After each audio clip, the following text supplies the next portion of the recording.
A carta de Paulo aos Efésios. A história como Paulo chegou à cidade de Éfeso é muito interessante. Você pode ler sobre isso em Atos capítulo 19. Éfeso era uma cidade enorme. Era o epicentro de adoração da maioria dos deuses gregos e romanos. E durante mais de 2 anos, Paulo teve uma presença missionária realmente eficaz lá e muitas pessoas se tornaram seguidoras de Jesus. Anos depois, após ser preso pelos romanos, Paulo escreveu essa carta. O movimento do pensamento dessa carta divide-a em 2 metades realmente claras. Na primeira metade, Paulo explora a história do Evangelho, como toda a história alcançou seu clímax em Jesus e na criação desta comunidade multiétnica de seus seguidores. A segunda metade da carta está ligada à primeira através da palavra portanto. E aqui Paulo explora como a história do Evangelho deve afetar a forma como vivemos cada parte da nossa história de vida, pessoalmente, em nossos bairros e comunidades e em nossas famílias. Então, vamos nos aprofundar e ver como Paulo desenvolve tudo isso. O capítulo 1 começa com um belo poema em estilo judaico, onde Paulo louva a Deus, o Pai, pelas coisas surpreendentes que fez em Jesus Cristo. Desde a eternidade passada, o Pai teve como propósito escolher e abençoar um povo da aliança.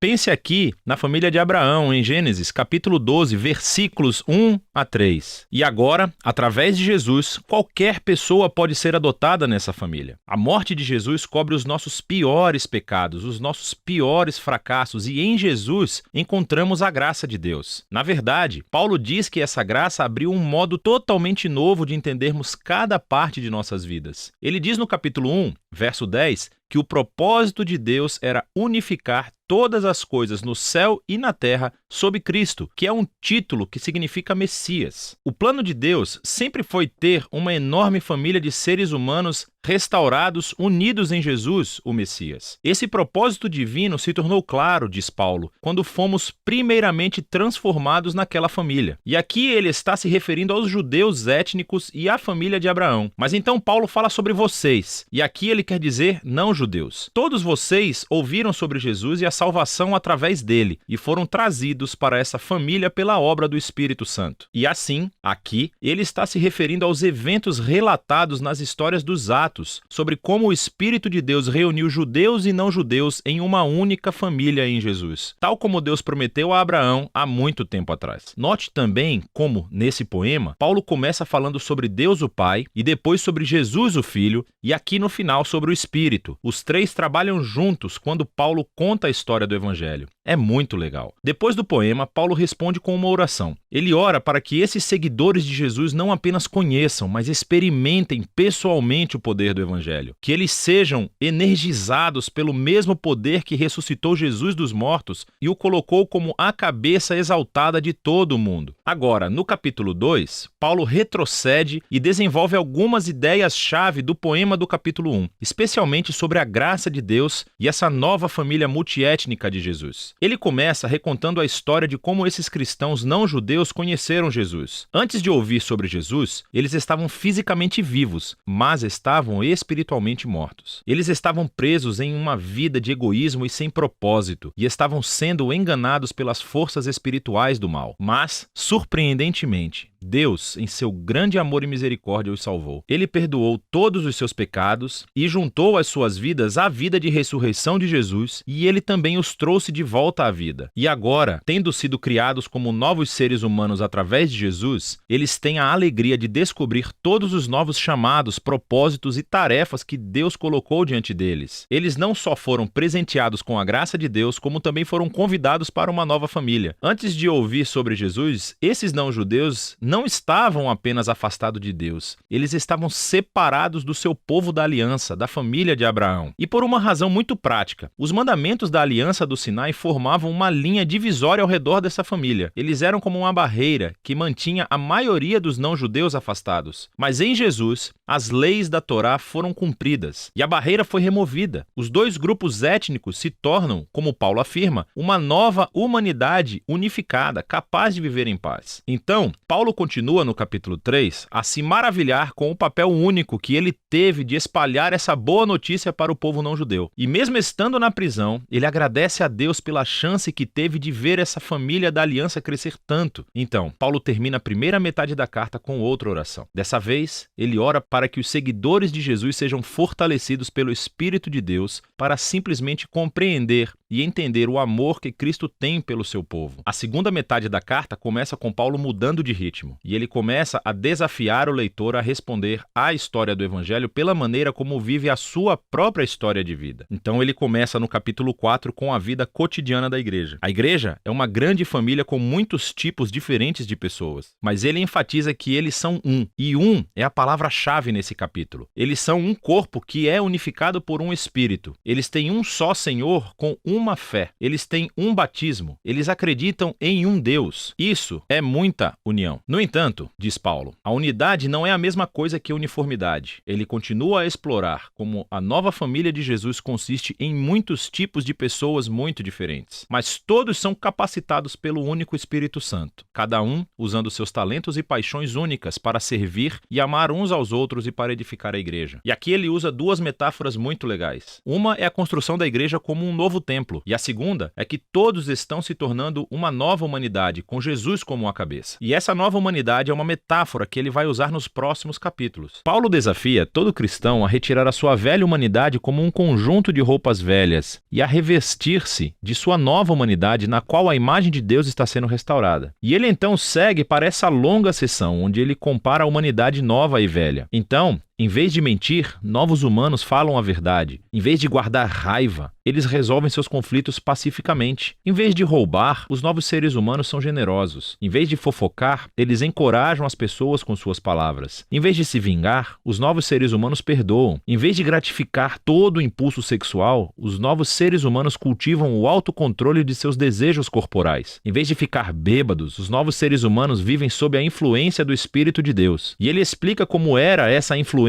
de 4 maneiras diferentes. As 2 primeiras têm a ver com o canto. Cantar juntos, mas também cantar sozinhos. E isso é realmente interessante. A primeira coisa que Paulo pensa sobre como o Espírito funciona na vida do povo de Jesus é cantar e música. O terceiro sinal da influência do Espírito é gratidão por tudo. E a quarta é que o Espírito obrigará os seguidores de Jesus a se colocarem abaixo dos outros e a elevar os outros como mais importantes que eles mesmos. E Paulo, na verdade, expande esse quarto ponto mostrando como isso funciona no casamento cristão. Então, você tem uma esposa que segue Jesus. Ela é chamada a respeitar e permitir que seu marido se torne responsável por ela. E o marido é chamado a amar a sua esposa e usar sua responsabilidade para colocar a sua vida egoísta de lado e priorizar o bem-estar de sua esposa acima do seu. E Paulo diz que esse tipo de casamento está realmente reencenando a história do Evangelho. As ações do marido imitam Jesus e o seu amor, e o seu auto-sacrifício. As ações da esposa imitam a igreja, o que permite que Jesus a ame e a faça nova. Paulo então aplica a mesma ideia a filhos e pais, bem como escravos e mestres. Paulo encerra a carta lembrando a esses cristãos a realidade do mal espiritual. Esses são seres e forças que tentarão prejudicar a unidade do povo de Jesus e a comprometer a sua nova humanidade. E assim, Paulo os desafia a permanecerem firmes e a colocarem esse conjunto metafórico de armaduras corporais que ele descreve em detalhes. E Paulo tirou todas essas peças de armadura do livro de Isaías e como Isaías descreveu o rei messiânico. E agora, como seguidores do Messias, precisamos adotar os atributos do Messias como nosso, porque nós formamos o corpo de Jesus. Na prática, acho que Paulo quer que os cristãos comecem a formar hábitos, usando proativamente a oração e as escrituras em nossos relacionamentos uns com os outros, para nos ajudar a crescer e a amadurecer como seguidores de Jesus. E essa é a carta aos Efésios, muito poderosa. É onde Paulo resume toda a história do Evangelho e como ele deve reformular cada parte da nossa história de vida.